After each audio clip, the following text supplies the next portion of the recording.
मंचस्थ विद्वज्जन एवं यहाँ पर सभागार में उपस्थित हमारे सभी आत्मीयजन, बहुत प्रिय छात्र और छात्राओं, मैं आपके धैर्य की सराहना करता हूँ।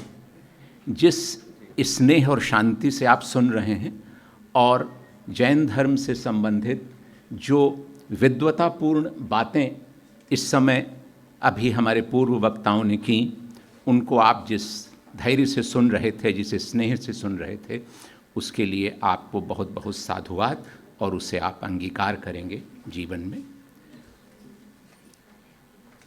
फूलों की सुगंध केवल वायु के प्रवाह की दिशा में फैलती है, किंतु महापुरुषों का यश जो है चारों दिशाओं में फैलता है।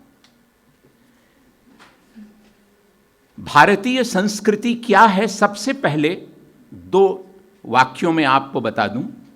वे क्रियाएं जो मनुष्य में निर्मलता का संचार करें, संस्कृति की कोटि में आती हैं। बहुत अगर सरल शब्दों में कहा जाए तो संस्कृति वह है जो भेदभाव न रखे।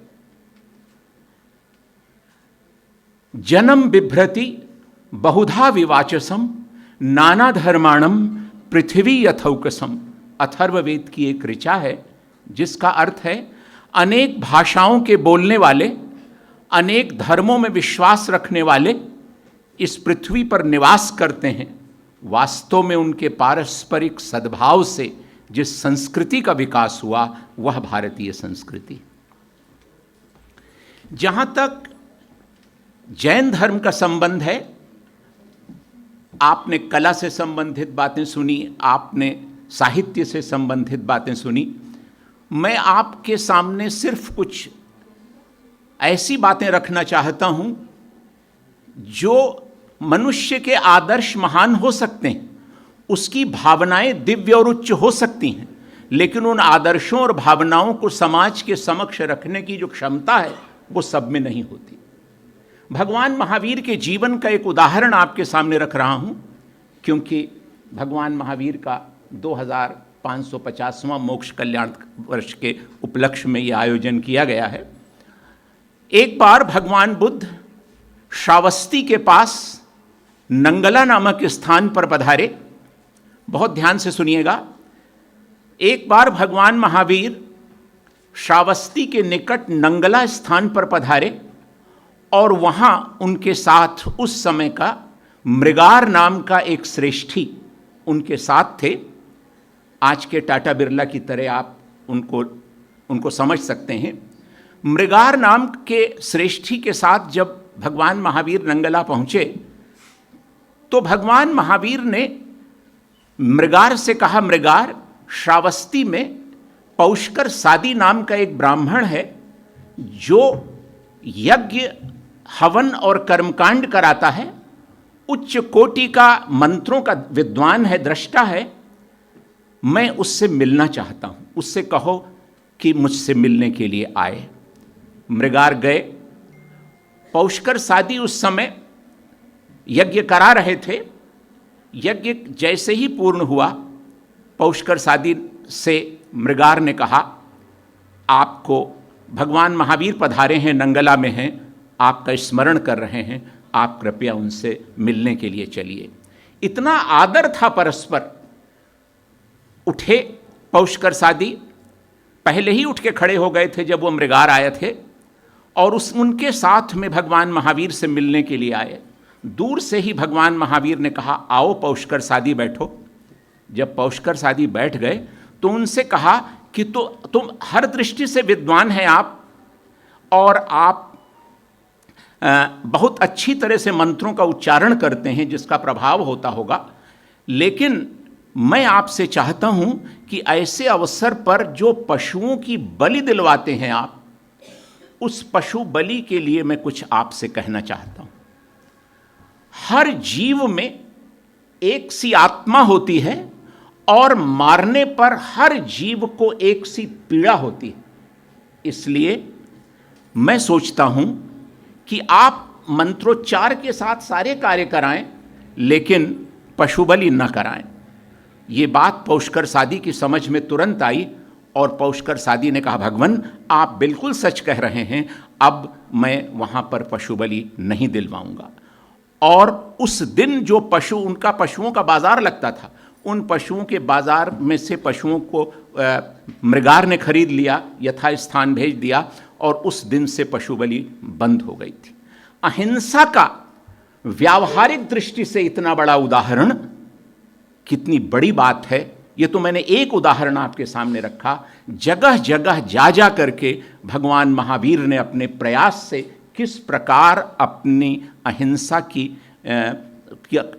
जो उनकी शिक्षा थी उसको मूर्त रूप जो है प्रदान किया होगा। महर्षि पतंजलि ने लिखा, अहिंसा प्रतिष्ठायाम तत्सन्निधौ वैर त्यागः। जब अहिंसा की पूर्ण प्रतिष्ठा होती है तब वैर भाव का लोप हो जाता है। और यह बात सन 1903 में जब गांधी जी जोहान्सबर्ग में थे अफ्रीका में, तो उन्होंने उसी समय पतंजलि के महाभाष्य का इंग्लिश ट्रांसलेशन पब्लिश हुआ था। उन्होंने उस ट्रांसलेशन को खरीदा, पढ़ा, और जैसे ही उन्होंने पढ़ा अहिंसा प्रतिष्ठायाम तत्सन्निधौ वैर त्यागः, और वह अहिंसा की भावना उनके मन में बैठ गई, और उसके बाद किस रूप में उन्होंने अहिंसा को लिया यह हम सब लोग जानते हैं। भगवान महावीर से एक व्यक्ति ने पूछा, इस जन्म में तो हमें मनुष्य का जन्म मिला है, अगर अगले जन्म में भी हम मनुष्य का जन्म चाहें तो हमें क्या करना चाहिए? भगवान महावीर ने उत्तर दिया, प्रकृति से भद्र होना चाहिए, प्रकृति से विनम्र होना चाहिए, दूसरों के दुखों को दूर करने के लिए निरंतर प्रयत्नशील रहना चाहिए, और सबसे कठिन बात उन्होंने कही, किसी से ईर्ष्या का भाव नहीं रखना चाहिए। ईर्ष्या का भाव न रखना सामान्य बात नहीं। आप जानते हैं कितने प्रकार की ईर्ष्या होती है। खैर, तो मैंने सिर्फ आपसे ये वो बात कही कि अगर ऐसा व्यक्ति है तो उसे पुनः मनुष्य का जन्म मिल सकता है, मिलेगा। ये भगवान महावीर कहते थे कि जो अपने से बड़ों के प्रति विनय करते हैं उनकी शिक्षा उसी प्रकार फलती फूलती है जैसे जल से सींचा हुआ पौधा। जो अपने से बड़ों के प्रति विनय नहीं करते उनकी शिक्षा उसी प्रकार नष्ट हो जाती है जैसे अग्नि से काष्ठ राशि। अभी सबसे पहले हमारे वक्ता पुलिस महानिदेशक महोदय ने गुप्त काल में मूर्तियां क्यों कम मिलती हैं इसकी बात कही, लेकिन उसी गुप्त काल में हमें अभिलेख मिलते हैं, एक से एक अच्छे अभिलेख मिलते हैं। स्त्रियों के द्वारा प्रतिमा, जैन तीर्थंकरों की प्रतिमाओं के आसन पर लिखे हुए लेख मिलते हैं, और दान की बात मिलती है। और उसमें पहली बात किसकी मिलती है कि अमुक की बेटी और अमुक की पत्नी समाढ़या नाम की एक थी जिसने गुप्त काल में किस तरह से एक जो है प्रतिमा की स्थापना कराई थी। इसी तरह हरिस्वामिनी नाम की एक उसकी बात मिलती है। यहाँ पर बहुत सी बहनें और बेटियाँ बैठी हैं। मैं चूँकि ये मंच है और जो समय की भी कमी है, लेकिन मैं अपने बच्चे, ये विद्यार्थी छात्र और छात्राएं किसी अध्यापक की सबसे प्रिय थाती होते हैं। आपको मैं बताऊं, दो शब्द की व्याख्या मैं सिर्फ आपके सामने करूंगा। एक शब्द है श्रम। केवल शरीर का श्रम श्रम कहलाता है, इसी से श्रमिक शब्द बना। मजदूर काम करता है, उसमें बुद्धि नहीं लगाता, ईंटा गारा ढोता है, एक स्थान से दूसरे स्थान पर ले जाता है। तो केवल शरीर का श्रम श्रम कहलाता है, बुद्धि का श्रम परिश्रम कहलाता है। जिस बुद्धि के श्रम से आप लोग अपने आगे के ज्ञान को बढ़ाओ। परिश्रम से जब आप कभी कभी ज्ञान अर्जित करते हैं और उस ज्ञान को आप गलत मार्ग पर भी कभी कभी ले जा सकते हैं।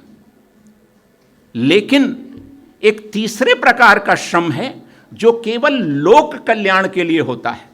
जैन धर्म के 24वें तीर्थंकर ने जिस लोक कल्याण की भावना से अपना जीवन व्यतीत किया, उस श्रम को हमारे यहाँ आश्रम की संज्ञा दी गई है। एकता श्रमः श्रमः परितः श्रमः परिश्रमः आसमन्तात् श्रमः आश्रमः। ये हमारे यहाँ की देन है। यहाँ आप जानते हैं, हम सब इस संसार में आए तो अपनी माँ के कारण आए। हम सब की माँ एक स्त्री।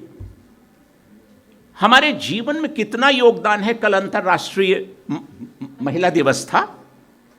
स्त्री शब्द का अर्थ आप जरूर सुनिए।